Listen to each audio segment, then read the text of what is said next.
অনুরাগের ছোঁয়ার আজকের পর্বে দেখা যায় কি জয়কে হসপিটালে দেখে জিজ্ঞেস করে তুই এখানে কি করছিস। তখন সাক্ষ্যদীপ বলে তোমরা কি একই ক্লাসে পড়ো, তাহলে আমার একটা আর্জেন্ট কাজ পড়ে গেছে, তুমি ওকে স্কুলে নিয়ে যাবে। এদিকে স্কুলে বসে সোনা বাড়িতে যা যা হয়েছে সবটা নিয়ে চিন্তা করছিল। সেই সময় আরিয়ান একটা চিরকুট অলির দিকে ছুঁড়ে ফেলে। অলি মনে মনে খুশি হয়ে যায় যে আরিয়ান আমার সাথে কথা বলতে চায়। এরপর ক্লাসের বাইরে এসে আরিয়ানের সঙ্গে দেখা করলে আরিয়ান বলে তুই তো জয়ীর খুব ভালো বন্ধু, জয়ী নম্বর আছে তোর কাছে। অলি প্রচন্ড রেগে গিয়ে বলে যে তোর কি আমাকে ওর অ্যাসিস্ট্যান্ট বলে মনে হয়, কেন তুই আমার কাছে ওর নাম্বারটা চাইছিস, এটা কি করে করতে পারলি তুই। জয়ী স্কুলে এসে দেখে আরিয়ান নিজে জয়ের কাছে এসে কথা বলার জন্য, তখনই অলি বলে যে তুমি প্রথম ক্লাসটা মিস করেছো, তুমি এখন ক্লাস করতে যাবে। তখন আরিয়ান বলে তুই ওকে নিয়ে যাচ্ছিস কেন, তুই কি ওর গার্জেন। তখন অলি বলে হ্যাঁ, আর অথচ ফোন নাম্বার নেই তোর কাছে।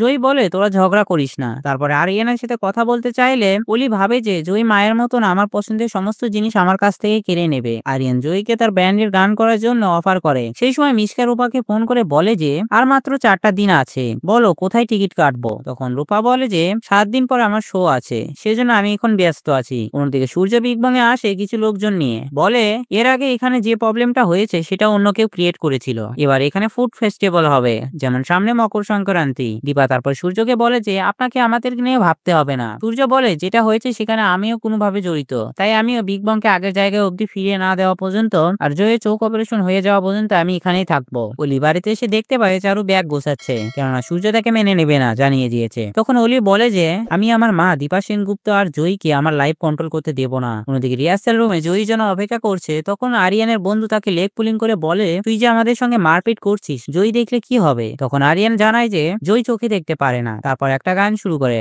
আর সেই গানটা শেষ করে জয়ী নিজে। এদিকে মিশকা ভাবে এই গান তোমার জীবনের শেষ গান হবে, তারপর তুমি মরলে তোমার বাবা মাকে দূরে রাখার জন্য তোমার বোন শোনা আছে। তো বন্ধুরা, ভিডিওটি কেমন লাগলো কমেন্ট করে জানাও, আর এমন গসিপসে আপডেট পেতে আমাদের চ্যানেলটি সাবস্ক্রাইব করুন।